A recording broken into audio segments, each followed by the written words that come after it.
Students, welcome to my YouTube channel biology by professor Amit Kumar. Previous lecture में हम लोगों ने क्या देखा था? प्रीवियस लेक्चर में हम लोगों ने देखा था कि जो पायरुविक एसिड जो बना था ग्लाइकोलाइसिस के टाइम पे, उसका फेट क्या था ऑक्सीजन के प्रेजेंस में, ये हम लोगों ने देखा था, जिसको हम लोगों ने क्या बोला था? Aerobic fate of pyruvic acid.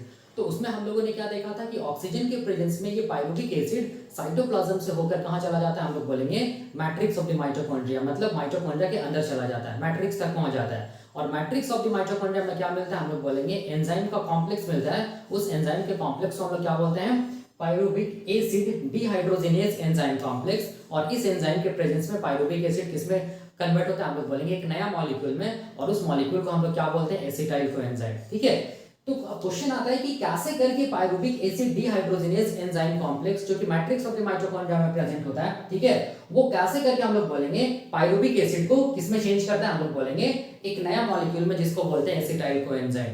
वही अभी हम लोग देखने वाले हैं, जिसको हम लोग क्या बोलते हैं? Mode of action of pyruvic acid dehydrogenase enzyme complex. ठीक है, मैंने प्रीवियस लेक्चर में भी बताया था, लेकिन मैं यहाँ पर ये बताऊंगा कि ये एंजाइम कैसे करके काम करता है, इसका मोड ऑफ एक्शन क्या है, मैकेनिज्म ऑफ एक्शन क्या है इस एंजाइम का। ठीक है, तो देखो यहां पर समझना बहुत आसान है।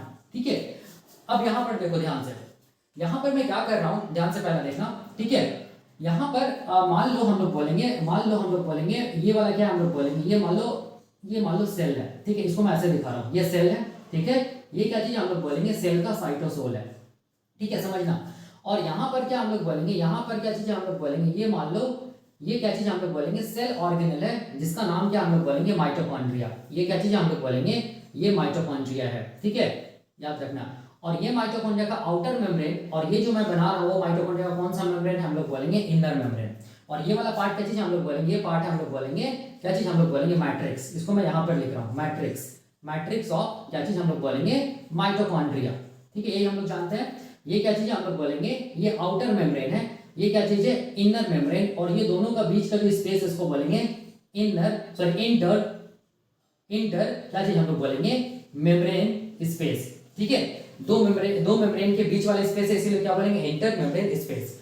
अब देखो यहां पर समझो। ठीक है, यहां पर एक्चुअल में क्या हुआ था? हम लोग बोलेंगे एक्चुअल में हम लोग बोलेंगे कि साइटोसोल में ग्लाइकोलाइसिस हुआ था। एक मॉलिक्यूल ऑफ ग्लूकोज साइटोसोल में हम लोग बोलेंगे टूटा था, और हम लोग बोलेंगे दो मॉलिक्यूल्स ऑफ क्या बना था? पायरुविक एसिड बना था। ये हम लोग जानते हैं। ठीक है, अब यहां पर देखना, यहां पर हम लोग बोलेंगे ये जो ग्लाइकोलाइसिस का प्रोसेस जो साइटोसोल में हुआ, ठीक है, इस टाइम पे हम लोग बोलेंगे सेल क्या किया? हम लोग बोलेंगे 2 एटीपी लगाया।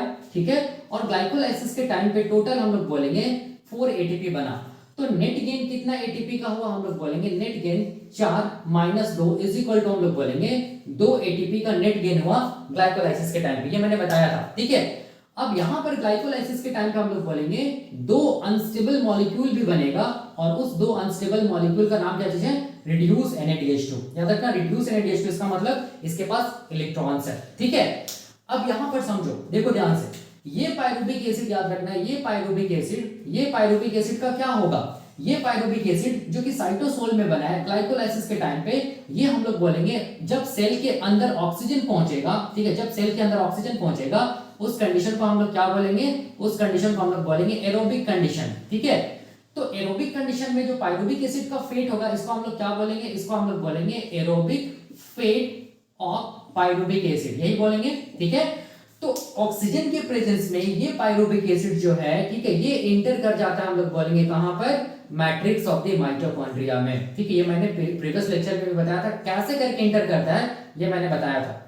ठीक है, तो याद रखना कि माइटोकॉन्ड्रिया का जो मेम्ब्रेन है, देखो ध्यान से, ये मेम्ब्रेन में क्या प्रेजेंट होगा? हम लोग बोलेंगे पायरुविक एसिड को ट्रांसपोर्ट करने वाला ट्रांसपोर्टर। और ये जो ट्रांसपोर्टर है, इसका नाम क्या था? हम लोग बोलेंगे पायरुविक एसिड ट्रांसलोकेज। ठीक है, मैंने बताया था प्रीवियस क्लास में। अब ध्यान से देखो, ये जो पायरुविक एसिड ट्रांसलोकेज है, ये कैसा ट्रांसपोर्टर हम लोग बोलेंगे? ये है सिम्पोर्टर। सिम्पोर्टर का मतलब हो गया ये दो मॉलिक्यूल को एक ही डायरेक्शन में एक साथ क्या करेगा? ट्रांसपोर्ट करवाएगा। तो कौन कौन मॉलिक्यूल होता है? तो हम लोग बोलेंगे H+ एंड हम लोग बोलेंगे पायरुविक एसिड। इसका ट्रांसपोर्ट कहां से कहां होगा? हम लोग बोलेंगे साइटोसोल से मैट्रिक्स ऑफ द माइटोकॉन्ड्रिया। ठीक है, अब ध्यान से देखो, पायरुविक एसिड कहां पहुंच गया? हम लोग बोलेंगे पायरुविक एसिड पहुंच गया मैट्रिक्स ऑफ द माइटोकॉन्ड्रिया में। कब? जब सेल के अंदर ऑक्सीजन प्रेजेंट है, या हम लोग बोलेंगे एरोबिक कंडीशन के टाइम पे। ठीक है, अब यहाँ पर देखो मैट्रिक्स ऑफ द माइटोकॉन्ड्रिया में क्या मिलता है, हम लोग बोलेंगे एंजाइम का कॉम्प्लेक्स मिलता है। उस एंजाइम का कॉम्प्लेक्स का देखो नाम क्या है, pyruvic acid dehydrogenase enzyme complex. इसको पायरुवेट डिहाइड्रोजिनेज एंजाइम कॉम्प्लेक्स भी बोलते हैं, ठीक है। तो ये पायरुविक एसिड डिहाइड्रोजिनेज कॉम्प्लेक्स जो है, ये एंजाइम का जो कॉम्प्लेक्स है वो कहां मिल रहा है, मैट्रिक्स ऑफ द माइटोकॉन्ड्रिया, ठीक है। तो ये एंजाइम क्या करता है, pyruvic acid dehydrogenase enzyme complex, ये क्या करता है, पायरुविक एसिड को नया मॉलिक्यूल में चेंज कर देता है, और उस नया मॉलिक्यूल का नाम क्या चीज हम लोग बोलेंगे, एसिटाइल कोएंजाइम, ठीक है। यहां पर भी क्या होगा, ये एंजाइम का कॉम्प्लेक्स इस पायरुविक एसिड को भी कन्वर्ट कर देगा एक नया मॉलिक्यूल में, जिसका नाम क्या हम लोग बोलेंगे, एसिटाइल कोएंजाइम, ठीक है। याद रखना है कौन किया, हम लोग बोलेंगे pyruvic acid dehydrogenase enzyme complex. ये काम को भी कौन किया, pyruvic acid dehydrogenase enzyme complex, ठीक है।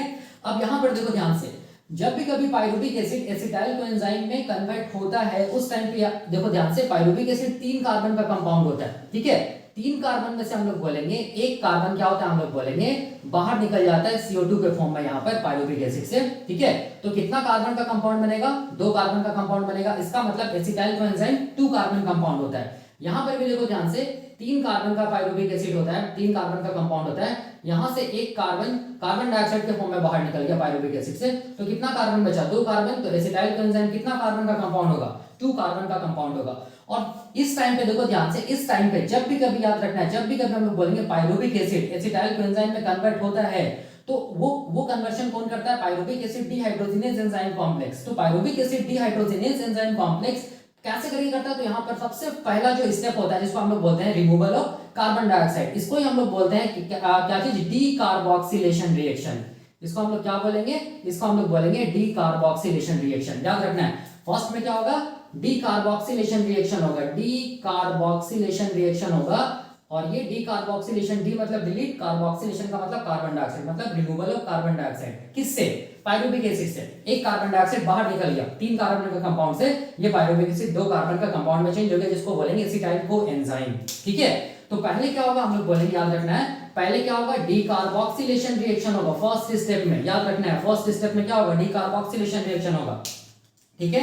उसके बाद हम लोग बोलेंगे, उसके बाद हम लोग बोलेंगे क्या चीज का फॉर्मेशन होगा, हम लोग उसके बाद क्या होगा, देखना ध्यान से। उसके बाद फिर क्या होता है, डीकार्बोक्सिलेशन के बाद क्या होता है, यहां पर हम लोग बोलेंगे डीकार्बोक्सिलेशन के बाद यहां पर हम लोग बोलेंगे जो कोएंजाइम होता है ना, जिसको मैं ऐसे दिखा रहा हूं, कोएंजाइम, ये वाला, इसको COASH, ठीक है, इसको कोएंजाइम बोलते हैं, COASH, ये कोएंजाइम है। ये कोएंजाइम यहां पर ऐड होता है, ठीक है। तब जाके हम लोग बोलेंगे एसिटाइल कोएंजाइम का फॉर्मेशन हुआ। अब इसके बाद हम लोग बोलेंगे थर्ड में क्या होता है, हम लोग बोलेंगे ऑक्सीडेशन स्टेप होता है। ऑक्सीडेशन स्टेप में क्या होगा, हम लोग बोलेंगे क्या होगा, निकोटिनामाइड एडेनिन डाइन्यूक्लियोटाइड, ये इलेक्ट्रॉन एक्सेप्ट करेगा पायरुविक एसिड से, ठीक है, और ये कन्वर्ट हो जाएगा या रिड्यूस हो जाएगा, हम लोग बोलेंगे NADH2 में, ठीक है। यहां पर भी क्या होगा, हम लोग बोलेंगे NAD, ये इलेक्ट्रॉन एक्सेप्ट करेगा पायरुविक एसिड से, ठीक है, और ये हम लोग बोलेंगे gain of electron is known as reduction, तो ये रिड्यूस हो जाएगा NADH2 के फॉर्म में, ठीक है। ध्यान से देखो, तो ये दूसरा, जब भी कभी हम लोग बोलेंगे डिहाइड्रोजिनेज एंजाइम का नाम आएगा ना, वहां पर जो स्टेप होगा उसको हम लोग क्या बोलेंगे, ऑक्सीडेशन स्टेप। तो यहाँ पर दूसरा स्टेप क्या होगा, हम लोग बोलेंगे ऑक्सीडेशन स्टेप होगा। पहला स्टेप क्या हुआ, डीकार्बोक्सिलेशन स्टेप हुआ, दूसरा स्टेप क्या हुआ, ऑक्सीडेशन स्टेप हुआ। तो याद रखना है, पायरुविक एसिड जब एसिटाइल कोएंजाइम में चेंज होता है, तो एंजाइम कौन लगता है, pyruvic acid dehydrogenase enzyme complex. और ये एंजाइम प्रेजेंट कहां होता है, मैट्रिक्स ऑफ द माइटोकॉन्ड्रिया में। क्यों मैट्रिक्स ऑफ द माइटोकॉन्ड्रिया में प्रेजेंट होता है, क्योंकि पायरुविक एसिड एसिटाइल कोएंजाइम में कन्वर्ट होता है कहां, मैट्रिक्स ऑफ द माइटोकॉन्ड्रिया में। अब ये एंजाइम 2 तरीके से काम करेगा। पहला हम लोग बोलेंगे, फर्स्ट स्टेप क्या कराएगा, डीकार्बोक्सिलेशन, जिसमें पायरुविक एसिड से एक कार्बन डाइऑक्साइड बाहर निकलेगा, एक कार्बन बाहर निकलेगा in the form of carbon dioxide, जिस स्टेप को क्या बोलेंगे, डीकार्बोक्सिलेशन स्टेप। फिर उसके बाद हम लोग बोलेंगे कोएंजाइम जुड़ेगा, ठीक है। उसके बाद फिर क्या होगा, हम लोग बोलेंगे दूसरा स्टेप होगा, जिसको बोलेंगे ऑक्सीडेशन स्टेप, ठीक है। और ऑक्सीडेशन स्टेप में क्या होगा, रिड्यूस NADH2 बाहर निकलेगा, रिड्यूस NADH2 बाहर निकलेगा, ठीक है। मैंने ये भी बताया था कि कौन सा कार्बन यहाँ पर पायरुविक एसिड का कौन सा कार्बन डाइऑक्साइड के फॉर्म में बाहर निकलता है, ठीक है। या मैंने ये भी बताया था कि ग्लूकोज का कौन सा कार्बन यहाँ पर क्या चीज हम लोग बोलेंगे, कार्बन डाइऑक्साइड के फॉर्म में बाहर निकला, ठीक है। याद रखना है, फर्स्ट टाइम देख सकते हैं ग्लूकोज कितना कार्बन का कंपाउंड था, ये मैंने बताया था प्रीवियस लेक्चर, देखना बहुत आसान है, 6 कार्बन का कंपाउंड है। और पायरुविक एसिड कितना कार्बन का कंपाउंड है, 3 कार्बन का कंपाउंड है। तो यहाँ पर देखो, कोई भी ग्लाइकोलाइसिस के टाइम पे डीकार्बोक्सिलेशन या हम लोग बोलेंगे रिमूवल ऑफ कार्बन डाइऑक्साइड नहीं हुआ, ठीक है। तो ऐसे ऑक्सीडेशन को हम लोग क्या बोलेंगे, ऐसे ऑक्सीडेशन को हम लोग बोलते हैं पार्शियल ऑक्सीडेशन, जहां पर हम लोग बोलेंगे कोई भी कार्बन डाइऑक्साइड का रिमूवल नहीं होता है। जैसे 6 कार्बन अगर कंपाउंड इन्वॉल्व है और सारा का सारा 6 कार्बन से क्या बन जाए, नया कंपाउंड बन जाए, कोई भी कार्बन डाइऑक्साइड नहीं निकले, ठीक है, तब इसको हम लोग बोलते हैं पार्शियल ऑक्सीडेशन। देख सकते हैं 6 कार्बन का कंपाउंड है ना ग्लूकोज, और 3-3 कार्बन तो बन जा रहा है, इसका मतलब कोई भी कार्बन डाइऑक्साइड बाहर नहीं निकला है, तो ऐसे ऑक्सीडेशन को बोलते हैं पार्शियल ऑक्सीडेशन। ठीक है, अब ध्यान से देखो ये जो 3-3 कार्बन का जो कंपाउंड है पायरुविक एसिड में, वो कौन सा कार्बन यहाँ पर जो कार्बन वो किसका है, हम लोग बोलेंगे ग्लूकोज का ही तो है ना। तो यहाँ पर देखो ध्यान से, एक्चुअल में यहाँ पर हम लोग बोलेंगे पहला बार क्या होगा, हम लोग बोलेंगे कार्बन डाइऑक्साइड बाहर निकलेगा। ठीक है, याद रखना है कहां पर हम लोग बोलेंगे फॉर्मेशन ऑफ एसिटाइल कोएंजाइम, ठीक है, उस टाइम पे। और ये जो रिएक्शन है, इस रिएक्शन को हम लोग क्या बोलते हैं, लिंक रिएक्शन बोलते हैं, ठीक है, मैंने बताया था, या गेटवे रिएक्शन बोलते हैं। और इसमें क्या होता है, हम लोग बोलेंगे डीकार्बोक्सिलेशन भी होता है और ऑक्सीडेशन भी होता है, इसीलिए इसको हम लोग क्या बोलते हैं, ऑक्सीडेटिव क्या चीज हम लोग बोलेंगे, डीकार्बोक्सिलेशन रिएक्शन भी बोलते हैं। ये मैंने बताया था प्रीवियस लेक्चर में। अब यहाँ पर देखो ध्यान से, यहाँ पर मैंने ये भी बताया था कि पायरुविक एसिड में कौन सा ग्लूकोज का कार्बन यहाँ पर कार्बन डाइऑक्साइड के फॉर्म में बाहर निकल रहा है, ये मैंने बताया था, अब देखना प्रीवियस लेक्चर। ठीक है, तो यहाँ पर देखो ध्यान से 3 कार्बन का कंपाउंड है ना पायरुविक एसिड, और यहाँ पर एक कार्बन तो बाहर निकल गया कार्बन डाइऑक्साइड के फॉर्म में। यहाँ पर कितना कार्बन का कंपाउंड बना, 2 कार्बन का कंपाउंड, 3 कार्बन से 2 कार्बन का कंपाउंड बना, इसका मतलब एक कार्बन डाइऑक्साइड के फॉर्म में बाहर निकल गया। तो ऐसे ऑक्सीडेशन को हम लोग क्या बोलते हैं, ऐसे ऑक्सीडेशन को हम लोग बोलते हैं इनकम्प्लीट ऑक्सीडेशन। तो लिंक रिएक्शन के टाइम पे पायरुविक एसिड का क्या हुआ, इनकम्प्लीट ऑक्सीडेशन हुआ। मैंने बताया था इनकम्प्लीट ऑक्सीडेशन का कॉन्सेप्ट क्या चीज है, कि कोई अगर 3 कार्बन का कंपाउंड है, ठीक है, इसमें से अगर मान लो एक कार्बन डाइऑक्साइड के फॉर्म में बाहर निकल गया और यहाँ पर 2 कार्बन का नया कंपाउंड बना, तो इसको हम लोग क्या बोलते हैं, इनकम्प्लीट ऑक्सीडेशन, जिसमें सारा का सारा कार्बन डाइऑक्साइड के फॉर्म में बाहर नहीं निकलेगा, उसको हम लोग बोलते हैं इनकम्प्लीट ऑक्सीडेशन। जैसे मान लो 6 कार्बन का कोई कंपाउंड है, इससे मान लो 3 कार्बन डाइऑक्साइड के फॉर्म में बाहर निकल गया, तो कितना कार्बन बचा, 3 कार्बन, तो इसमें सारा का सारा देखो कार्बन डाइऑक्साइड के फॉर्म में बाहर नहीं निकला, तो इसको हम लोग क्या बोलेंगे, इनकम्प्लीट ऑक्सीडेशन। ठीक है, तो यहाँ पर हम देखो ध्यान से, पायरुविक एसिड का क्या हुआ, इनकम्प्लीट ऑक्सीडेशन हुआ, कब हम लोग बोलेंगे, लिंक रिएक्शन के टाइम पे। ठीक है, अब यही को हम लोगों को डिटेल में देखना है कि कैसे करके pyruvic acid dehydrogenase enzyme complex पहला डीकार्बोक्सिलेशन रिएक्शन को कराता है, मतलब कार्बन डाइऑक्साइड को बाहर निकलवाता है। ठीक है, दूसरा हम लोग बोलेंगे ऑक्सीडेशन स्टेप को कराता है, मतलब रिड्यूस एनर्जी एस्टर को बाहर निकालता है। यही हम लोगों को ये mode of action of pyruvic acid dehydrogenase enzyme complex का देखना है डिटेल में। ठीक है, अब यहाँ पर देखो ध्यान से, यहाँ पर समझना है जो मैं बता रहा हूँ। यहाँ पर देखो एक एसिटाइल कोएंजाइम से हम लोग बोलेंगे एक क्रेब साइकिल चलेगा। ठीक है, एक एसिटाइल कोएंजाइम से क्या चलेगा, मैट्रिक्स ऑफ द माइटोकॉन्ड्रिया में एक क्रेब साइकिल, दूसरा एसिटाइल कोएंजाइम से मैट्रिक्स ऑफ द माइटोकॉन्ड्रिया में दूसरा क्रेब साइकिल चलेगा। ठीक है, तो ध्यान से देखो, अभी भी ये जो 2 कार्बन का जो कंपाउंड है ना एसिटाइल कोएंजाइम, ये इंटर कर जाता है क्रेब साइकिल में, और ये 2 कार्बन है ना, ये एक्चुअल में किसका कार्बन है, पायरुविक एसिड का, और ये पायरुविक एसिड का कार्बन किसका, एक्चुअल में ग्लूकोज का कार्बन है। ठीक है, तो यहाँ पर देखो पहला क्रेब साइकिल में ये जो 2 कार्बन है ये बाहर निकलेगा CO2 के फॉर्म में, डीकार्बोक्सिलेशन। ठीक है, दोनों कार्बन बाहर निकल जाएगा in the form of carbon dioxide. उसी तरह यहाँ पर भी देखो ध्यान से, ये जो एसिटाइल कोएंजाइम का 2 कार्बन है, ये कार्बन डाइऑक्साइड के फॉर्म में बाहर निकल जाएगा।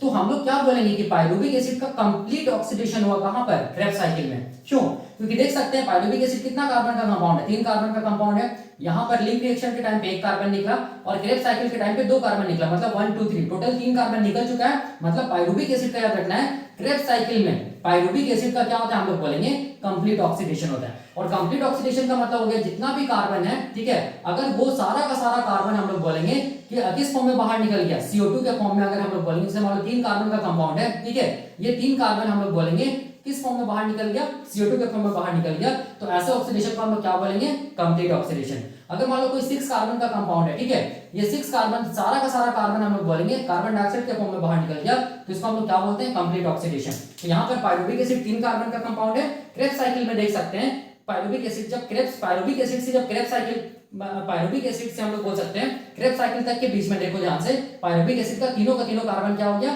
कार्बन डाइऑक्साइड के फॉर्म में बाहर निकल गया। यहाँ पर एक लिंक रिएक्शन के टाइम पे, और हम लोग बोलेंगे 2 क्रेब साइकिल के टाइम पे। तो हम लोग क्या बोलेंगे कि पायरुविक एसिड का क्रेब साइकिल में कंप्लीट ऑक्सीडेशन हो गया। ठीक है, और अगर क्वेश्चन ऐसा पूछेगा कि पायरुविक एसिड का लिंक रिएक्शन के टाइम पे कैसा ऑक्सीडेशन होता है, तो हम लोग क्या बोलेंगे, इनकम्प्लीट ऑक्सीडेशन। पायरुविक एसिड का क्रेब साइकिल में कैसा ऑक्सीडेशन होता है, हम लोग बोलेंगे कंप्लीट ऑक्सीडेशन।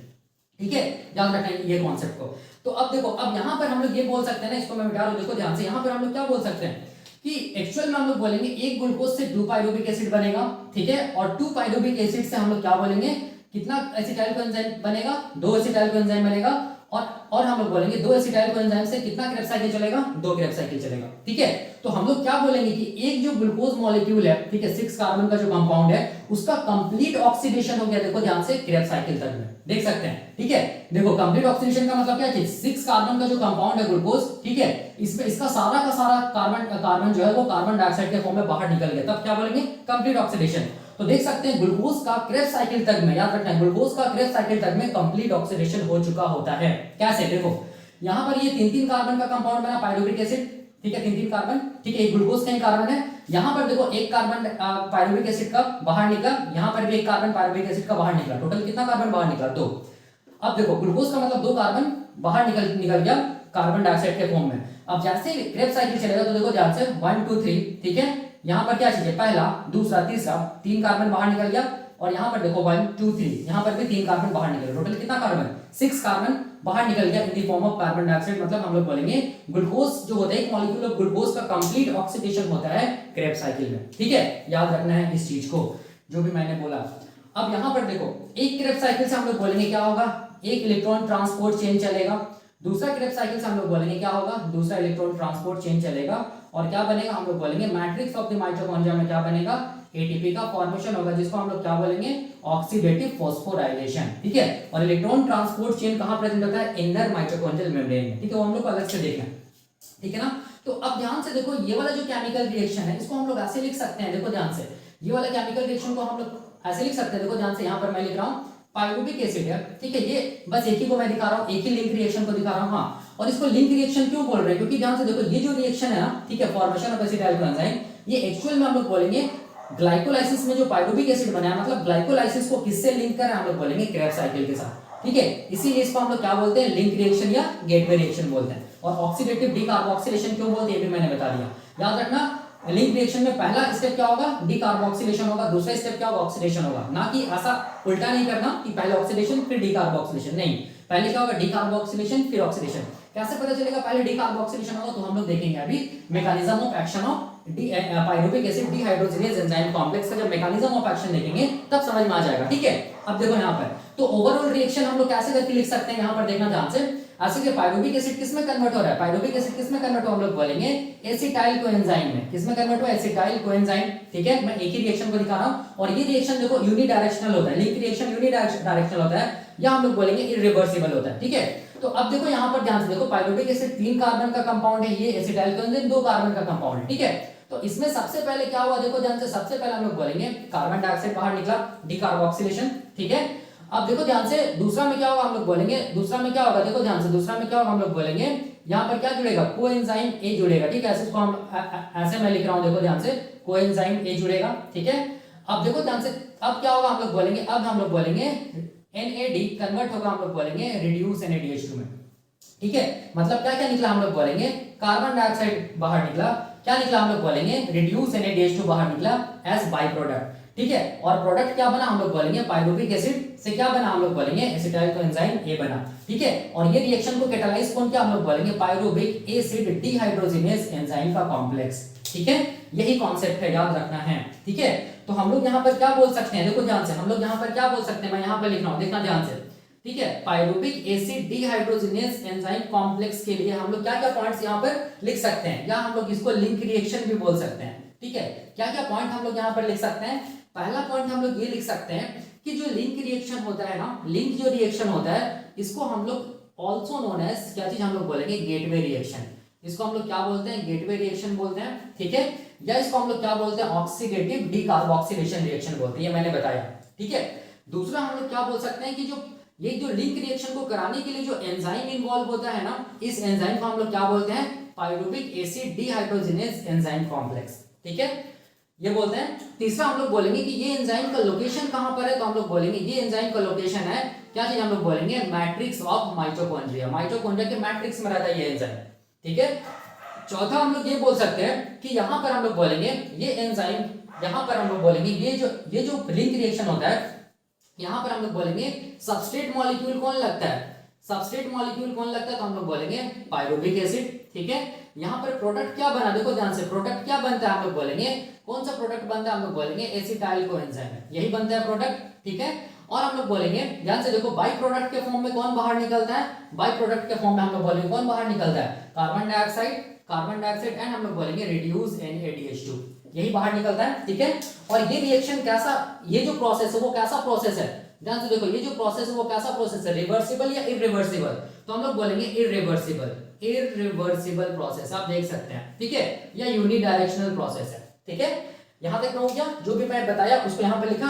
अब देखो यहां पर समझना, यहां पर अगर हम लोग कंक्लूजन देखेंगे लिंक रिएक्शन का, अगर हम लोग कंक्लूजन देखेंगे, कंक्लूजन, ठीक है, देखो ध्यान से, अगर लिंक रिएक्शन का कंक्लूजन देखेंगे तो यहां पर देखना ध्यान से, एक्चुअल में जब एक ग्लूकोज का ऑक्सीडेशन होगा तो 2 पायरुविक एसिड बनेगा, और कितना हम लोग बोलेंगे ये पायरुविक एसिड इंटर करेगा मैट्रिक्स ऑफ द माइटोकॉन्ड्रिया में 2, और कितना एसिटाइल कोएंजाइम बनेगा 2। ठीक है, तो एक एसिटाइल कोएंजाइम से देखो ध्यान से, लिंक रिएक्शन का मैं कंक्लूजन बता रहा हूं। ठीक है, कंक्लूजन देखो यहां पर कितना, एक एसिटाइल, एक हम लोग बोलेंगे लिंक रिएक्शन से कितना कार्बन डाइऑक्साइड बाहर निकलेगा, एक, तो एक्चुअल में कितना चलेगा, 2 link reaction matrix of the mitochondria में, तो कितना कार्बन डाइऑक्साइड बाहर निकलेगा, हम लोग बोलेंगे 2 कार्बन डाइऑक्साइड बाहर निकलेगा, फर्स्ट। ठीक है, दूसरा देखो यहां पर, देखो ध्यान से, यहां पर हम लोग बोलेंगे कोई भी एटीपी लग रहा है, देखो ध्यान से, कहीं कहीं पर भी एटीपी लग रहा है, हम लोग बोलेंगे नहीं, तो यहां पर हम लोग क्या बोलेंगे कि कोई भी एटीपी नहीं लग रहा है, no ATP is consumed, no ATP is consumed, देख सकते हैं आप, कहीं पर भी एटीपी लग रहा है इस रिएक्शन में, नहीं लग रहा है। क्या इस रिएक्शन के टाइम पे कोई एटीपी बनता नजर आ रहा है, देखो ध्यान से, हम लोग बोलेंगे नहीं, तो हम लोग क्या बोलेंगे कि कोई भी एटीपी नहीं प्रोड्यूस हो रहा है लिंक रिएक्शन के टाइम पे, नो एटीपी इज प्रोड्यूस्ड, देख सकते हैं आप।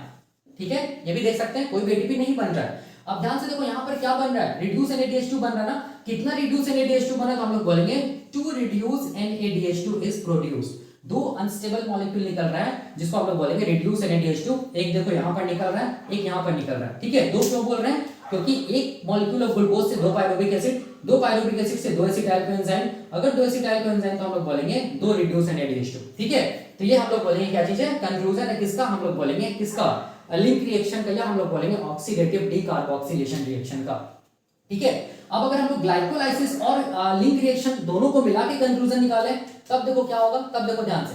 ठीक है, ग्लाइकोलाइसिस और हम लोग बोलेंगे लिंक रिएक्शन दोनों को मिलाकर अगर हम लोग कंक्लूजन निकालेंगे, तब कंक्लूजन क्या होगा, देखो ध्यान से, ग्लाइकोलाइसिस के टाइम पे नेट एटीपी का कितना गेन हुआ था, हम लोग बोलेंगे, यहां पर मैं लिख रहा हूं कंक्लूजन, ग्लाइकोलाइसिस प्लस हम लोग बोलेंगे लिंक रिएक्शन, दोनों को मिलाकर क्या कर रहा हूं मैं यहाँ पर कंक्लूजन बता रहा हूं। ठीक है, ग्लाइकोलाइसिस के टाइम पे देखो क्या क्या हुआ था, हम लोग बोलेंगे टोटल कितना नेट गेन कितना एटीपी का हुआ था, हम लोग बोलेंगे नेट गेन कितना एटीपी का हुआ, 2 एटीपी का हुआ। ठीक है, मतलब कितना एटीपी प्रोड्यूस हुआ, तो हम लोग बोलेंगे नेट गेन कितना एटीपी का हुआ, हम लोग बोलेंगे 2 एटीपी का हुआ, देख सकते हैं। ठीक है, और तो कहीं एटीपी तो बना नहीं ना, बस यही बात देखो ध्यान से, नेट गेन 2 एटीपी का हुआ, यहाँ तो कोई एटीपी प्रोड्यूस हुआ नहीं लिंक रिएक्शन के टाइम पे। ठीक है, दूसरा देखो ध्यान से, यहाँ पर कोई भी कार्बन डाइऑक्साइड निकला ग्लाइकोलाइसिस के टाइम पे नहीं, यहाँ पर क्या निकला, लिंक रिएक्शन के टाइम पे 2 कार्बन डाइऑक्साइड निकला, तो हम लोग क्या बोलेंगे 2 कार्बन डाइऑक्साइड इज रिलीज्ड या प्रोड्यूस्ड। ठीक है, इज प्रोड्यूस्ड। ठीक है, ये भी देखो ध्यान से, अब देखो कितना रिड्यूस NaDH2 निकला, ग्लाइकोलाइसिस के टाइम पे 2 रिड्यूस NaDH2 निकला था, लिंक रिएक्शन के टाइम पे 2 रिड्यूस NaDH2 निकला था, तो टोटल कितना रिड्यूस NaDH2 निकलेगा, अभी तक हम लोग बोलेंगे 4 रिड्यूस NaDH2 अभी तक प्रोड्यूस हुआ है। ठीक है, याद रखना है।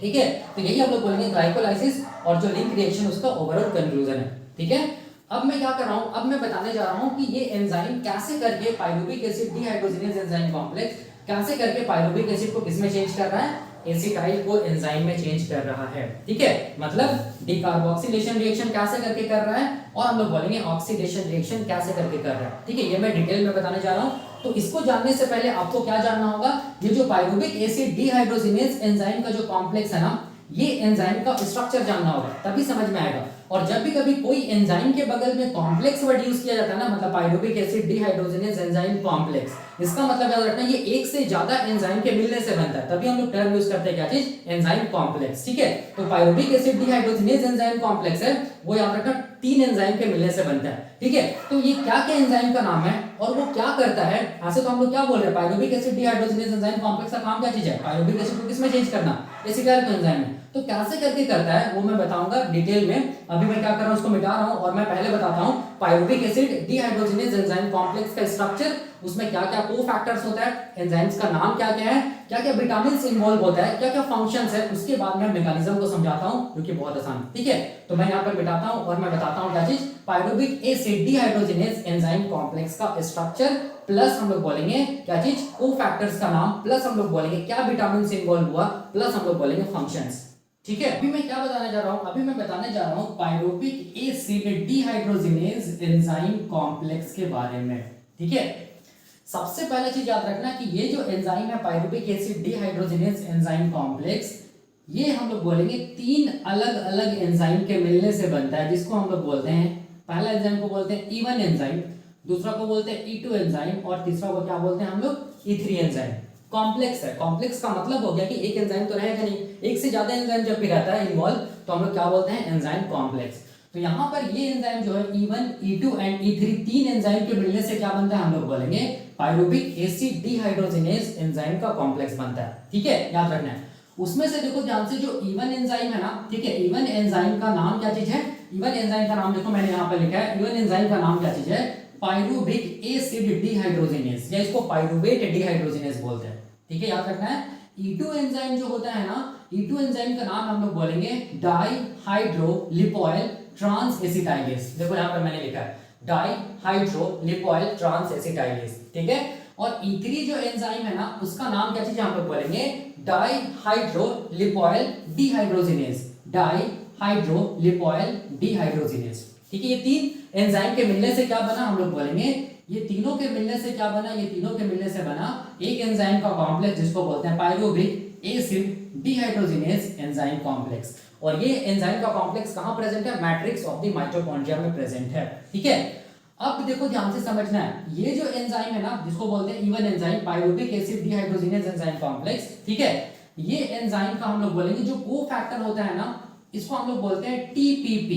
याद रखना है, इस एंजाइम को काम करने के लिए क्या चाहिए, एक को फैक्टर चाहिए, जिसका नाम क्या है, थायमीन पायरोफॉस्फेट। क्या देखो मैंने यहाँ पे लिखा है थायमीन पायरोफॉस्फेट। ठीक है, और ये चूंकि ये जो को फैक्टर है थायमीन पायरोफॉस्फेट, ये कहां से आ रहा है, तो हम लोग बोलेंगे ये विटामिन B1 से आ रहा है। ठीक है, विटामिन B1 को हम लोग क्या बोलते हैं, थायमीन।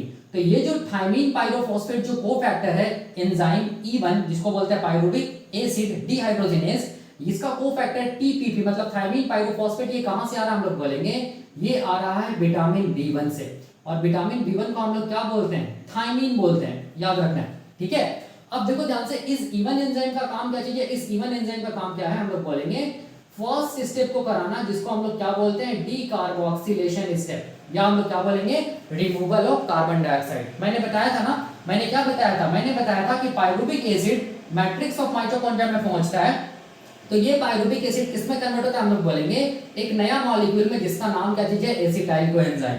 ठीक है, और ये एसिटाइल कोएंजाइम, पायरुविक एसिड जब एसिटाइल कोएंजाइम में कन्वर्ट होता है, तो एंजाइम क्या चाहिए, pyruvic acid dehydrogenase enzyme complex चाहिए। और पायरुविक एसिड 3 कार्बन का कंपाउंड होता है और एसिटाइल कोएंजाइम 2 कार्बन का कंपाउंड होता है। इसका मतलब एक कार्बन हम लोग बोलेंगे, एक जो कार्बन है वो किस फॉर्म में बाहर निकला, हम लोग बोलेंगे CO2 के फॉर्म में बाहर निकला। ठीक है, तो इस रिएक्शन को हम लोग क्या बोलेंगे, डीकार्बोक्सिलेशन रिएक्शन। ठीक है, याद रखना। और यही रिएक्शन पहला फर्स्ट होता है, क्या चीज हम लोग बोलेंगे, लिंक रिएक्शन का पहला पार्ट क्या हम लोग बोलेंगे, डीकार्बोक्सिलेशन रिएक्शन। ठीक है, तो ध्यान से देखो, decarboxylation reaction pyruvic acid dehydrogenase enzyme का कौन सा एंजाइम करवा रहा है, हम लोग बोलेंगे E1 एंजाइम, जिसका नाम क्या है, पायरुविक एसिड डिहाइड्रोजिनेज है। देख सकते हैं यहाँ पर मैंने लिखा है। ठीक है, कैसे करता है ये मैं मैकेनिज्म में बताऊंगा। अब देखो, अब ये जो एंजाइम है ना, याद रखना, ये एंजाइम हम लोग बोलेंगे 24 पॉलीपेप्टाइड चेन का बना होता है। कितना पॉलीपेप्टाइड, हम लोग बोलेंगे 24 पॉलीपेप्टाइड चेन का बना होता है। कौन सा एंजाइम, E1 एंजाइम। ठीक है, याद रखना है। अब E2 एंजाइम के बारे में देखो ध्यान से, E2 एंजाइम का काम क्या चीज है, नाम क्या है, डाइहाइड्रोलिपोइल ट्रांस एसिटाइलेज। देखो ध्यान से, डाइहाइड्रोलिपोइल ट्रांस एसिटाइलेज। ठीक है, तो ये एंजाइम को काम करने के लिए 2 को फैक्टर चाहिए। एक को हम लोग बोलते हैं लिपोइक एसिड, देख सकते हैं, लिपोइक एसिड का दूसरा नाम है लिपोएट, या इसका तीसरा नाम है लिपोएमाइड। ठीक है, ये पहला को फैक्टर हुआ। दूसरा को फैक्टर को हम लोग क्या बोलते हैं, कोएंजाइम ए बोलते हैं। ठीक है, दूसरा को फैक्टर क्या हुआ, कोएंजाइम ए हुआ। ठीक है, अब ध्यान से देखो, लिपोइक एसिड कहां से आया ये अभी तक पता नहीं है। ठीक है, ये कहां से आया ये पता नहीं, इसलिए मैं यहाँ पर डैश दे दिया। लेकिन कोएंजाइम ए जो होता है, ठीक है, वो किससे डिराइव होता है, हम लोग बोलेंगे वो डिराइव होता है विटामिन B5 से।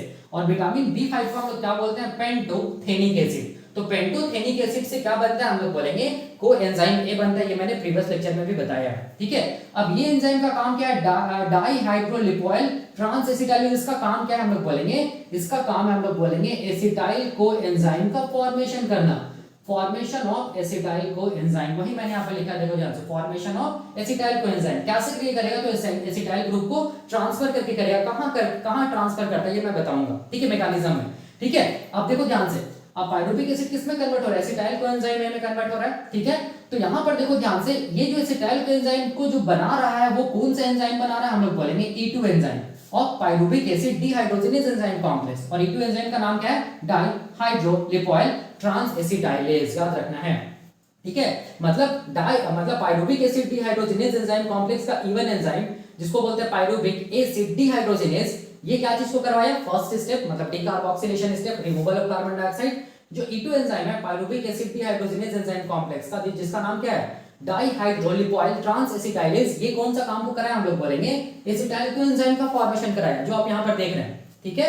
अब कौन सा एंजाइम, हाँ और एक चीज देखो यहाँ पर, ये जो E2 एंजाइम है ये भी हम लोग बोलेंगे 24 पॉलीपेप्टाइड चेन का बना होता है, ठीक है, 24 पॉलीपेप्टाइड चेन का बना होता है। और जो E3 एंजाइम है जिसका नाम क्या है, डाइहाइड्रोलिपोइल क्या चीज, डिहाइड्रोजनेज, देख सकते हैं, डाइहाइड्रोलिपोइल डिहाइड्रोजनेज, ये दो कोफैक्टर के मिलने से ये काम करता है ये एंजाइम। एक को बोलते हैं फ्लेविन, क्या चीज हम लोग बोलेंगे, एडेनिन डाइन्यूक्लियोटाइड, ठीक है, दूसरा को बोलते हैं निकोटिनामाइड एडेनिन डाइन्यूक्लियोटाइड, ठीक है, ये दो कोफैक्टर है, ठीक है, जो कि इस एंजाइम को मदद करता है फंक्शंस को करने के लिए। तो फ्लेविन एडेनिन डाइन्यूक्लियोटाइड इसको फैट बोलते हैं। ये कहां से आएगा, तो ये आएगा, हम लोग बोलेंगे कहां से आएगा, विटामिन B2 से आएगा, विटामिन B2 से आएगा, जिसको बोलते हैं राइबोफ्लेविन। राइबोफ्लेविन से क्या बना, हम लोग बोलेंगे कोफैक्टर F80 फैट बना, किसके लिए, एंजाइम E3 के लिए या डाइहाइड्रोलिपोइल डिहाइड्रोजनेज के लिए, ठीक है। और दूसरा हम लोग बोलेंगे नैड, नैड किससे आया, हम लोग बोलेंगे नैड आया विटामिन B3 से, और विटामिन B3 को क्या बोलते हैं हम लोग, नियासिन बोलते हैं, ठीक है, याद रखना है, ये चीज समझ में आ गया। अब इसका काम क्या चीज है, इसका काम मैं बताऊंगा, मैकेनिज्म में समझ में आएगा कि ये क्या करता है, रीऑक्सीडाइज करता है लिपोइक एसिड को, या आप लोग बोलेंगे लिपोइड को, या हम लोग बोलेंगे लिपोएमाइड को, जो किसका कोफैक्टर है, E2 एंजाइम का कोफैक्टर, उसको रीऑक्सीडाइज करता है। क्या मतलब है, ये मैकेनिज्म में समझ में आ जाएगा, ठीक है। तो ये क्या करता है, हम लोग बोलेंगे ये रीऑक्सीडाइज करता है, किसको हम लोग बोलेंगे, लिपोइक एसिड, या इसको हम लोग क्या बोलते हैं, लिपोइड, ठीक है, या इसको हम लोग क्या बोलते हैं, लिपोएमाइड, ठीक है, लिपोइड, ठीक है, लिपोइड, या इसको हम लोग क्या बोलते हैं, लिपोएमाइड, ठीक है, याद रखना है कैसे करके क्या होता है, ये सब सारा का सारा समझ में आ जाएगा, बहुत आसान है। और ये एंजाइम हम लोग बोलेंगे कितना पॉलीपेप्टाइड का बना होता है, हम लोग बोलेंगे 12 पॉलीपेप्टाइड का बना होता है, कौन, हम लोग बोलेंगे E3 एंजाइम, ठीक है। तो क्वेश्चन आता है E1 E2 एंड E3 में सबसे छोटा एंजाइम कौन है, तो हम लोग बोलेंगे E3, क्यों, क्योंकि 12 पॉलीपेप्टाइड का बना होता है, याद रखना है। अब देखो ध्यान से, ये जो एंजाइम है ना, ये रीऑक्सीडाइज तो करता ही करता है, किसको, ये जो विटामिन जो E2 एंजाइम का जो कोफैक्टर है उसको, इसके साथ साथ ये हम लोग बोलेंगे ये और एक काम को करता है, जिसको हम लोग क्या बोलते हैं, जिसको हम लोग बोलते हैं NADH2 को क्या कराता है, हम लोग बोलेंगे यही प्रोड्यूस करता है, ठीक है। NADH2 को कौन प्रोड्यूस करता है, NADH2। तो यहाँ पर हम लोग क्या लिख सकते हैं, प्रोड्यूस रिड्यूस NADH2, ठीक है। तो देख सकते हो, जो pyruvic acid acetyl co enzyme में कन्वर्ट होता है, तो यहाँ पर हम लोग बोलेंगे क्या होता है, हम लोग बोलेंगे रिड्यूस NADH2 प्रोड्यूस होता है। तो ये रिड्यूस NADH2 कौन प्रोड्यूस कर रहा है, कौन बना रहा है, कौन सा एंजाइम, तो हम लोग बोलेंगे E3 एंजाइम बना रहा है, ठीक है। यही हम लोग बोलेंगे पाइरुविक एसिड डिहाइड्रोजनेज एंजाइम का क्या है, कॉन्सेप्ट है। तो ये टेबल को आप देखिएगा, ये टेबल से एग्जाम में क्वेश्चन आता है। तो अगर एग्जाम में क्वेश्चन आएगा कि pyruvic acid dehydrogenase enzyme complex को काम करने के लिए कितना कोफैक्टर चाहिए, तो हम लोग बोलेंगे 1 2 3 4 5, टोटल कितना चाहिए, हम लोग बोलेंगे 5 cofactors are required for the function of, हम लोग बोलेंगे pyruvic acid dehydrogenase enzyme complex. तो यहां पर मैं 1 2 3 4 5, टोटल कितना कोफैक्टर चाहिए, हम लोग बोलेंगे 5 कोफैक्टर चाहिए होता है, ठीक है, याद रखना है, ठीक है ना। तो यहां पर मैं ऐसे भी तो इसको लिख सकता हूं ना, देखो ध्यान से, पाइरुविक एसिड किस में कन्वर्ट हो रहा है, एसिटाइल एंजाइम में क्या क्या कोफैक्टर लगा, हम लोग बोलेंगे थाइमिन पाइरोफॉस्फेट, ठीक है, और क्या लगा, और क्या लगा, देखो ध्यान से, और क्या लगा, हम लोग बोलेंगे लिपोइक एसिड भी लगा, ठीक है, लिपोइक एसिड या लिपोइड, या हम लोग बोलेंगे लिपोएमाइड, और क्या लगा, तो हम लोग बोलेंगे और क्या लगा, कोएंजाइम ए भी लगा, ठीक है, देख सकते हैं, और क्या लगा, हम लोग बोलेंगे F80 फैट भी लगा, ठीक है, और क्या लगा, हम लोग बोलेंगे NAD नैड भी लगा, ठीक है, याद रखना है, ठीक है, देख सकते हैं। और क्या क्या बाहर निकला, कार्बन डाइऑक्साइड बाहर निकला बाई प्रोडक्ट के फॉर्म में, रिड्यूस NADH2 बाहर निकला बाई प्रोडक्ट के फॉर्म में, और प्रोडक्ट क्या बना, हम लोग बोलेंगे एसिटाइल कोएंजाइम, किससे, पाइरुविक एसिड से, ठीक है। एक कार्बन बाहर निकला, याद रखना है, ये कार्बन कौन सा ग्लूकोज का कार्बन है, ये मैं बताया था प्रीवियस लेक्चर में, आप देखना, ठीक है, तो यहां तक समझ में। अब मैं बताने जा रहा हूं pyruvic acid dehydrogenase enzyme complex का मैकेनिज्म। याद रखना है, ये एंजाइम को रखना है। E1 एंजाइम क्या करता है, डीकार्बोक्सिलेशन स्टेप को करता है, अभी समझ में आ जाएगा। E2 एंजाइम क्या करता है, एसिटाइल कोएंजाइम का फॉर्मेशन करता है। E3 एंजाइम क्या करता है, रीऑक्सीडाइज करता है जो E2 एंजाइम का जो कोफैक्टर है उसको, और इसके साथ साथ रिड्यूस NADH2 को बनाता है। ठीक है, जो यहाँ पर निकल रहा है। ठीक है, तो मैं क्या कर रहा हूँ, यहाँ पर मिटा रहा हूँ और मैं बता रहा हूँ mode of action of pyruvic acid dehydrogenase enzyme complex. ठीक है, E1 E2 E3 एंजाइम का क्या फंक्शन है ये मैं बताने जा रहा हूँ। तो मैं इसको मिटाता हूँ और मैं बता रहा हूँ, और ये टेबल को याद रखना, और इसका फुल फॉर्म है पायरुविक एसिड डिहाइड्रोजिनेज एंजाइम का कॉम्प्लेक्स। ठीक है, यहाँ पर देखो, यहाँ पर मैं क्या बता रहा हूँ, ध्यान से देखना। ये क्या चीज हम लोग बोलेंगे, ये है माइटोकॉन्ड्रिया का आउटर मेम्ब्रेन। इसको मैं ऐसे दिखा रहा हूँ। ठीक है, ये माइटोकॉन्ड्रिया का आउटर मेम्ब्रेन है। ये वाला क्या चीज हम लोग बोलेंगे, माइटोकॉन्ड्रिया का इनर मेम्ब्रेन। तो ये क्या चीज है, माइटोकॉन्ड्रिया का इनर मेम्ब्रेन। ठीक है, तो ये वाला पोर्शन क्या है, मैट्रिक्स ऑफ द माइटोकॉन्ड्रिया। तो मैं यहाँ पर क्या लिख रहा हूँ, यहाँ पर मैं लिख रहा हूँ आउटर मेम्ब्रेन। ये क्या चीज हम लोग बोलेंगे, इनर मेम्ब्रेन। और ये बीच के स्पेस को क्या बोलते हैं, इंटर मेम्ब्रेन स्पेस। ठीक है, याद रखना है। अब ये question matrix of the mitochondria, और हम लोग जानते हैं link reaction matrix of the mitochondria में होता है। क्यों, क्योंकि यहाँ पर एक एंजाइम का कॉम्प्लेक्स प्रेजेंट होता है जिसका नाम क्या है, पायरुविक एसिड डिहाइड्रोजिनेज एंजाइम का कॉम्प्लेक्स। ठीक है, तो ध्यान से देखो, पायरुविक एसिड डिहाइड्रोजिनेज एंजाइम जो कॉम्प्लेक्स है इसको मैं यहाँ पर बना रहा हूँ, ध्यान से देखना यहाँ पर। ठीक है, यहाँ पर मैं बस एक पायरुविक एसिड डिहाइड्रोजिनेज एंजाइम का कॉम्प्लेक्स को बना रहा हूँ। ठीक है, और ये कितने एंजाइम के मिलने से बनता है, हम लोग बोलेंगे 3 एंजाइम के मिलने से बनता है। तो ये वाला कौन सा एंजाइम है, हम लोग बोलेंगे ये वाला, हम लोग बोलेंगे कौन सा एंजाइम है, ये हम लोग बोलेंगे E1 एंजाइम है। ठीक है, और E1 एंजाइम का नाम क्या था, याद करो। E1 एंजाइम का नाम था पायरुविक, क्या नाम था, पायरुविक एसिड डिहाइड्रोजिनेज था। याद करो, डिहाइड्रोजिनेज यही नाम था E1 एंजाइम का। ठीक है, अब इसके नीचे मैं क्या बना रहा हूं, देखो ध्यान से। इसके नीचे में कौन सा एंजाइम होगा, हम लोग बोलेंगे इसके नीचे में कौन सा एंजाइम होगा, E2 एंजाइम। तो ये वाला कौन सा एंजाइम है, हम लोग बोलेंगे ये है, हम लोग बोलेंगे E2 एंजाइम है। ये कौन सा एंजाइम है, E2 एंजाइम। ठीक है, तो यहाँ पर मैं क्या लिख रहा हूँ, E2 एंजाइम। ठीक है, और E2 एंजाइम का नाम क्या था, डाइहाइड्रो लिपोइल ट्रांस एसिटाइलेज। ठीक है, ट्रांस एसिटाइलेज यही नाम था E2 एंजाइम का। ठीक है, और यहाँ पर मैं उसके नीचे में क्या बना रहा हूँ, उसके नीचे में बना रहा हूँ E3 एंजाइम। याद रखना, ये क्या चीज है, हम लोग बोलेंगे ये कौन सा एंजाइम है, ये हम लोग बोलेंगे E3 एंजाइम। ठीक है, E3 एंजाइम किसका, pyruvic acid dehydrogenase enzyme complex का। और ये एंजाइम का नाम क्या था, हम लोग बोलेंगे ये एंजाइम का नाम था डाइहाइड्रो लिपोइल क्या चीज, हम लोग बोलेंगे डिहाइड्रोजिनेज, यही नाम था इस एंजाइम का। ठीक है, अब देखना, यही मैं बताया हूं। और ये पोर्शन क्या, मैट्रिक्स ऑफ द माइटोकॉन्ड्रिया। ठीक है, जहां पर ये एंजाइम का कॉम्प्लेक्स प्रेजेंट है, और ये तीनों एंजाइम को मिलाकर हम लोग क्या बोले थे, ये तीनों एंजाइम को मिलाकर हम लोग क्या बोले थे, pyruvic acid dehydrogenase enzyme complex, यही बोले थे। ठीक है, अब यहां पर देखो, यहां पर मैंने क्या लिखा था कि पायरुविक एसिड डिहाइड्रोजिनेज जो एंजाइम होता है ना, E1 एंजाइम, इसका काम क्या चीज है, ये क्या करता है, हम लोग बोलेंगे डीकार्बोक्सिलेशन स्टेप को कराता है, डीकार्बोक्सिलेशन स्टेप को कराता है। ठीक है, याद रखना है। और E2 एंजाइम जो है ये क्या चीज को कराता है, हम लोग बोलेंगे यही क्या करता है, हम लोग बोलेंगे फॉर्मेशन ऑफ एसिटाइल कोएंजाइम को कराता है। एसिटाइल कोएंजाइम को का फॉर्मेशन कौन कराता है, हम लोग बोलेंगे E2 एंजाइम। और E3 एंजाइम क्या करता है, हम लोग बोलेंगे ये रीऑक्सीडाइजेस द लिपोइक एसिड, या इसको हम लोग लिपोइड भी बोलते हैं। ठीक है, या इसको हम लोग बोलेंगे लिपोएमाइड। ठीक है, जो कि हम लोग बोलेंगे कोफैक्टर होता है किसका, E2 एंजाइम का। ठीक है, और इसके साथ साथ ये क्या करता है, हम लोग बोलेंगे क्या चीज, फॉर्मेशन ऑफ रिड्यूस NADH2 का भी फॉर्मेशन कराता है कौन, E3 एंजाइम। ठीक है, हम लोग जानते हैं। अब देखो कैसे करके करता है, तो मैं एक सिंपल सा ओवरव्यू देखो मैं यहाँ पर क्या देना चाहता हूँ कि एक्चुअल में क्या हो रहा है, हम लोग बोलेंगे जो पायरुविक एसिड है, ठीक है, जो कि हम लोग बोलेंगे साइटोसोल से कहाँ आया, मैट्रिक्स ऑफ द माइटोकॉन्ड्रिया में। और ये पायरुविक एसिड को, ये enzyme pyruvic acid dehydrogenase enzyme complex, ये किसमें कन्वर्ट कर दिया, हम लोग बोलेंगे एक नया मॉलिक्यूल में जिसका नाम क्या चीज, हम लोग बोलेंगे एसिटाइल कोएंजाइम। कहाँ, मैट्रिक्स ऑफ द माइटोकॉन्ड्रिया में। यही कॉन्सेप्ट है ना। तो कैसे हो रहा है, तो देखो बहुत आसान है, क्या चीज है, देखो ध्यान से।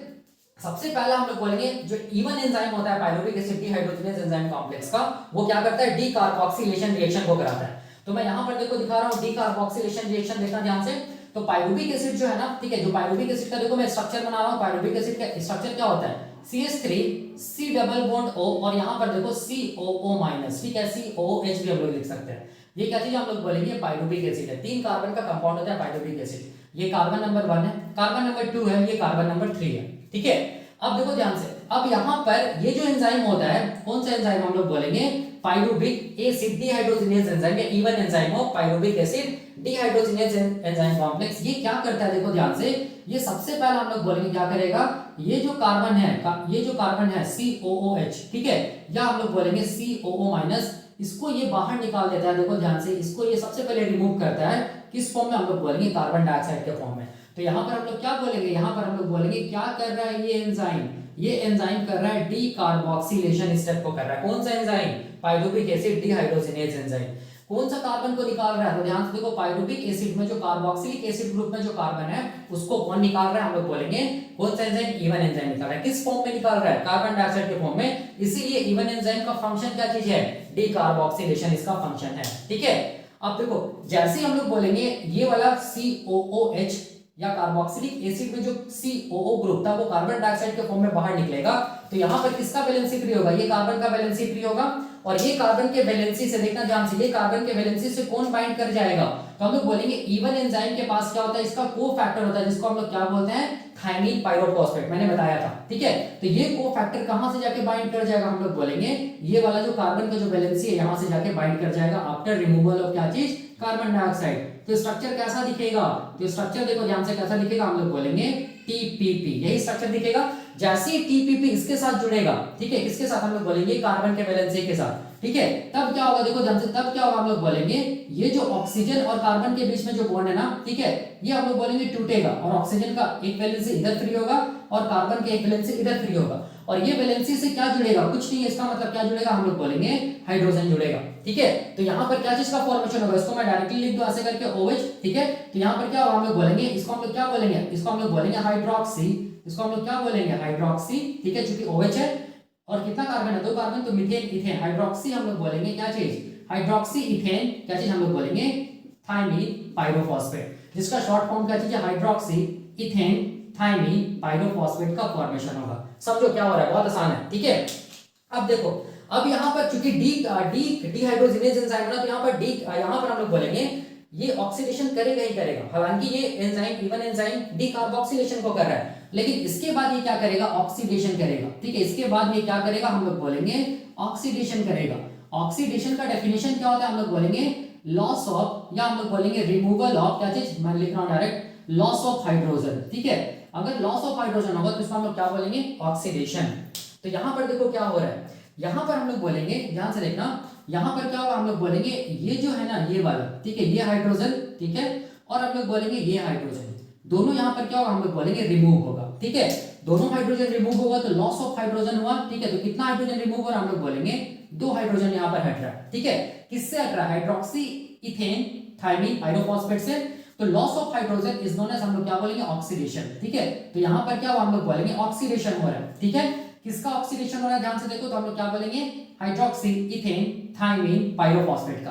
तो यहाँ पर देखो ध्यान से, जैसे ये H हटेगा तो यहाँ पर ऑक्सीजन का आधा वैलेंसी फ्री होगा यहाँ पर, ठीक है। और जैसे ये H हटेगा तो यहाँ पर कार्बन का आधा वैलेंसी फ्री होगा, ऑक्सीजन का आधा वैलेंसी और कार्बन का आधा वैलेंसी दोनों एक दूसरे के साथ मिलकर बॉन्ड बना देगा, ठीक है। तो क्या बनेगा, देखो ध्यान से, CH3, ठीक है, यहाँ पर क्या है, C है, ठीक है। यहाँ पर देखो ध्यान से, ऑक्सीजन है, ठीक है, ये ऑक्सीजन का हाफ वैलेंसी, ये H निकलेगा और ये H निकलेगा, तो कार्बन का आधा वैलेंसी, दोनों मिलकर क्या बनेगा, देखो बॉन्ड बन गया, ठीक है। और यहाँ पर क्या दिखेगा, TPP।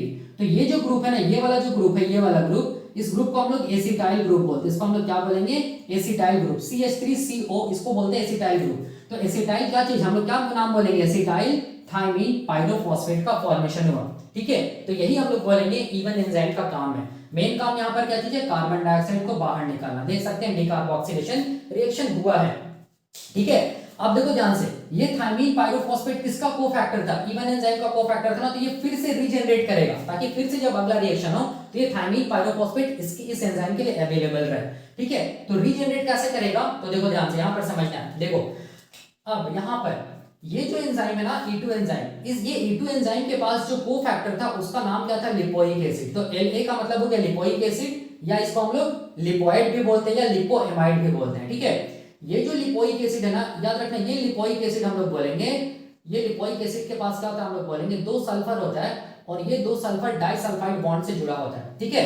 और ये जो लिपोइक एसिड है, इसको मैं ऐसे लिख रहा हूँ, लिपोइक एसिड या लिपोइड भी बोलते हैं, लिपोएमाइड भी बोलते हैं। ये किस फॉर्म में हम लोग बोलेंगे, ये किस फॉर्म में है, ये हम लोग बोलेंगे किस फॉर्म में है, किस फॉर्म में, ये हम लोग बोलेंगे ऑक्सीडाइज्ड फॉर्म में, ठीक है। ये किस फॉर्म में हम लोग बोलेंगे, ये हम लोग बोलेंगे ऑक्सीडाइज्ड फॉर्म में है, ठीक है।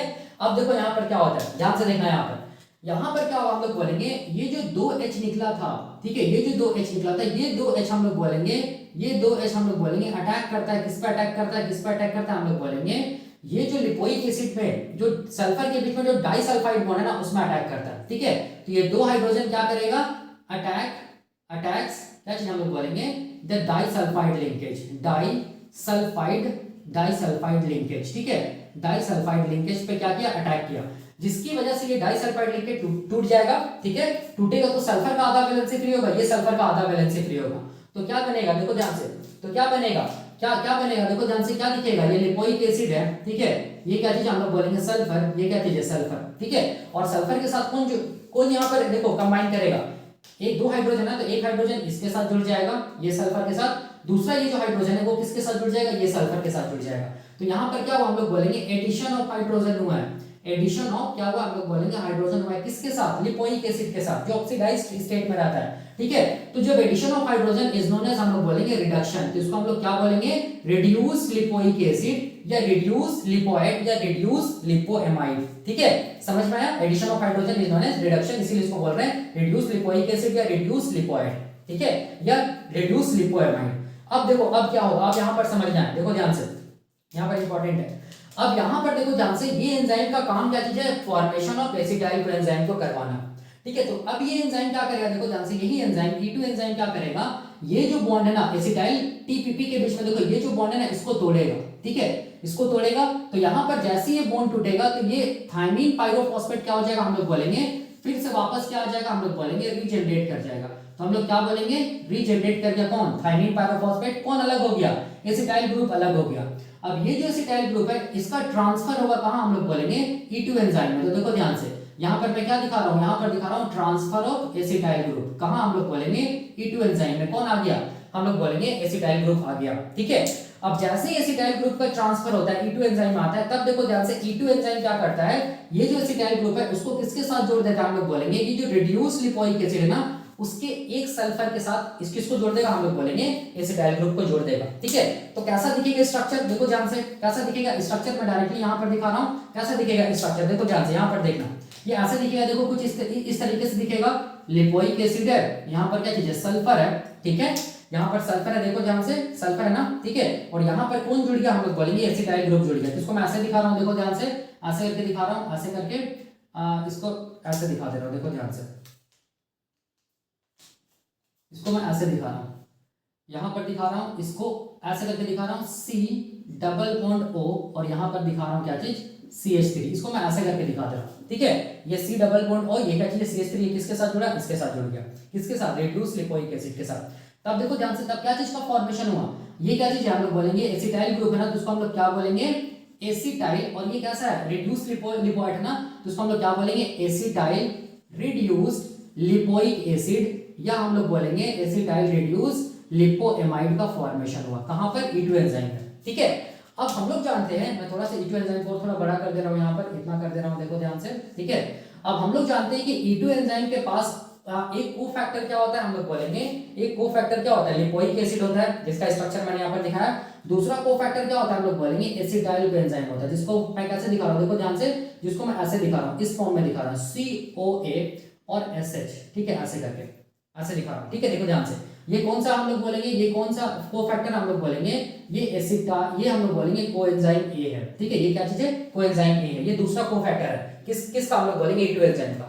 तो अब E2 एंजाइम क्या करेगा, जब एसिटाइल रिड्यूस लिपोएमाइड या लिपोइक एसिड या लिपोइड बन जाएगा, तो उसको फिर कंबाइन करा देता है, किसके साथ, हम लोग बोलेंगे इसका जो दूसरा कोफैक्टर है, जिसको बोलते हैं कोएंजाइम के साथ, ठीक है। तो ये कोएंजाइम किसके साथ कंबाइन कर जाएगा, हम लोग बोलेंगे किसके साथ कंबाइन कर जाएगा, किसके साथ कंबाइन कर जाएगा, एसिटाइल रिड्यूस लिपोइक एसिड या लिपोइड के साथ कंबाइन कर जाएगा, ठीक है।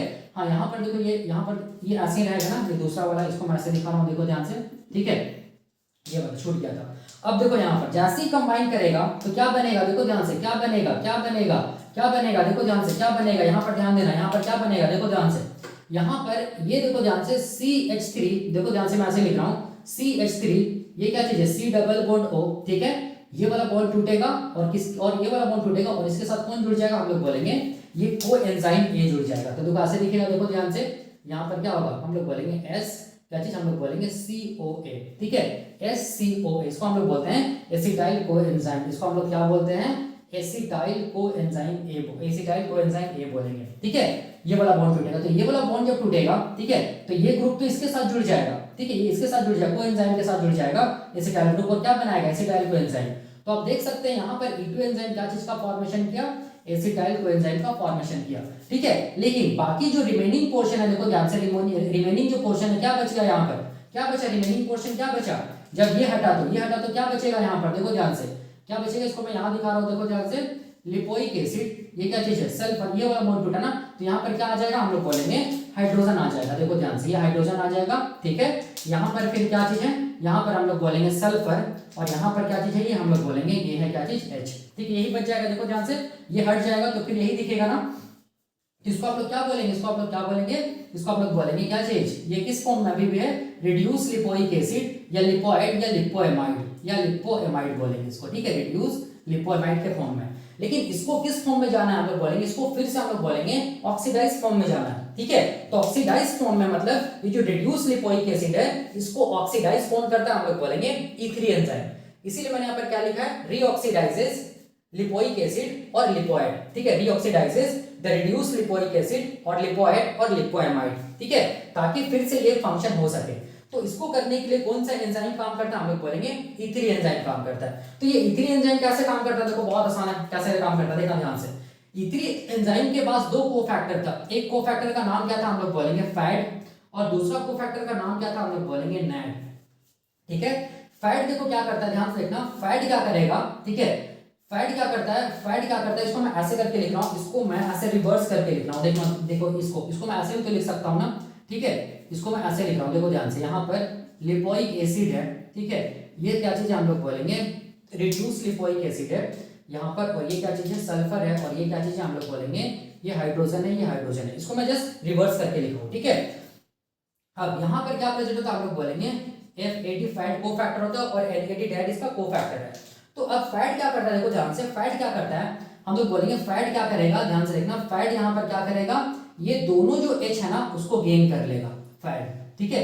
तो जैसे ही फैड ये दोनों H को गेन करेगा, तो यहाँ पर फैड में क्या हुआ, गेन ऑफ क्या हुआ, हम लोग बोलेंगे गेन ऑफ हाइड्रोजन हुआ, ठीक है, या एडिशन ऑफ हाइड्रोजन हुआ, तो ये फैड क्या हो जाएगा, हम लोग बोलेंगे रिड्यूस हो जाएगा FADH2 में, क्योंकि एडिशन ऑफ हाइड्रोजन या gain of hydrogen is known as, हम लोग बोलेंगे क्या चीज, रिडक्शन।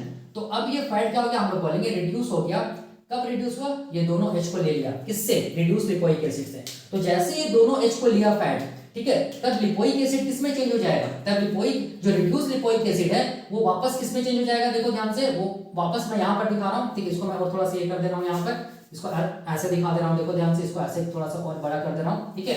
तो ये वापस किसमें चेंज हो जाएगा, देखो ध्यान से, ये वापस चेंज हो जाएगा ऑक्सीडाइज स्टेट में, ठीक है, H हट जाएगा, तो यहाँ पर सल्फर का वैलेंसी फ्री होगा, यहाँ पर भी सल्फर का वैलेंसी फ्री होगा, दोनों सल्फर डाइसल्फाइड बॉन्ड के थ्रू जुड़ जाएगा, देख सकते हैं यही वाला फॉर्म है, और ये वापस कहाँ आ जाएगा, हम लोग बोलेंगे E2 एंजाइम में, ठीक है। इसका मतलब ये क्या किया, हम लोग बोलेंगे जो रिड्यूस लिपोइक एसिड था उसको क्या कर दिया, ऑक्सीडाइज कर दिया, कौन, हम लोग बोलेंगे E3 एंजाइम, वही मैंने यहाँ पर लिखा है, रीऑक्सीडाइजेस द रिड्यूस लिपोइक एसिड और लिपोइड, या हम लोग बोलेंगे लिपोएमाइड, और ये फिर से वापस E2 एंजाइम में आ जाएगा, ठीक है, क्योंकि E2 एंजाइम का क्या चीज है, ये हम लोग बोलेंगे कोफैक्टर है, कौन, ये ऑक्सीडाइज लिपोइक एसिड या लिपोइड या लिपोएमाइड, ठीक है।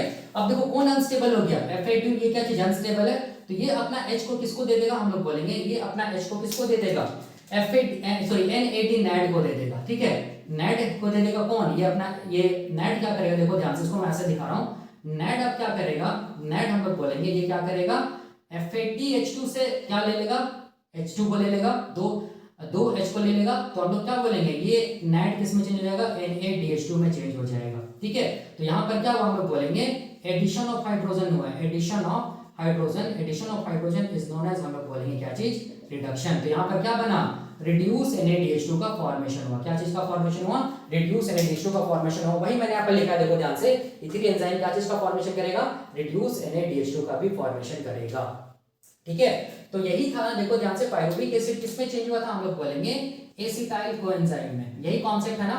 तो जब पायरुविक एसिड एसिटाइल कोएंजाइम में चेंज हुआ था तो देखो ध्यान से, एक कार्बन डाइऑक्साइड बाहर निकला था, देख सकते हैं, एसिटाइल कोएंजाइम भी बन गया, देख सकते हैं, और हम लोग बोलेंगे रिड्यूस NaDH2 भी बन गया। ठीक है, देख सकते हैं, एसिटाइल कोएंजाइम प्रोडक्ट के फॉर्म में बना, और कार्बन डाइऑक्साइड एंड हम लोग बोलेंगे रिड्यूस NaDH2 हम लोग बोलेंगे बाई प्रोडक्ट के फॉर्म में बना। तो देख सकते हैं, सबसे पहला यहाँ पर स्टेप क्या हुआ, हम लोग बोलेंगे डीकार्बोक्सिलेशन का स्टेप हुआ। ठीक है, उसके बाद क्या बना, हम लोग बोलेंगे एसिटाइल कोएंजाइम का फॉर्मेशन हुआ। उसके बाद लास्ट में क्या हुआ, हम लोग बोलेंगे लास्ट में क्या हो रहा है, ऑक्सीडेशन हो रहा है। ठीक है, देखो ध्यान से, ये वाले स्टेप को क्या बोलेंगे, ऑक्सीडेशन। क्यों ऑक्सीडेशन बोलेंगे, क्योंकि निकोटिनामाइड एडेनिन डाइन्यूक्लियोटाइड ना, ये क्या कर रहा है, हम लोग बोलेंगे ये क्या कर रहा है, ये क्या कर रहा है, इलेक्ट्रॉन्स को ले रहा है। ठीक है, लेकिन किससे ले रहा है, हम लोग बोलेंगे किससे ले रहा है, रिड्यूस FADH2 से। ठीक है, तो रिड्यूस FADH2 से क्या हो रहा है, लॉस ऑफ इलेक्ट्रॉन्स हो रहा है, या हम लोग बोलेंगे क्या हो रहा है, लॉस ऑफ हाइड्रोजन हो रहा है, और ये loss of hydrogen is known as oxidation. ठीक है, या हम लोग ऐसा भी बोल सकते हैं, जहां जहां डीहाइड्रोजनेज एंजाइम होगा ना, वहां पर क्या होगा, ऑक्सीडेशन स्टेप होगा। क्यों, क्योंकि डी का मतलब होता है डिलीट, हाइड्रोजनेज का मतलब होता है हाइड्रोजन, मतलब यहाँ पर क्या होगा, रिमूवल ऑफ हाइड्रोजन होगा, और removal of hydrogen is known as हम लोग बोलेंगे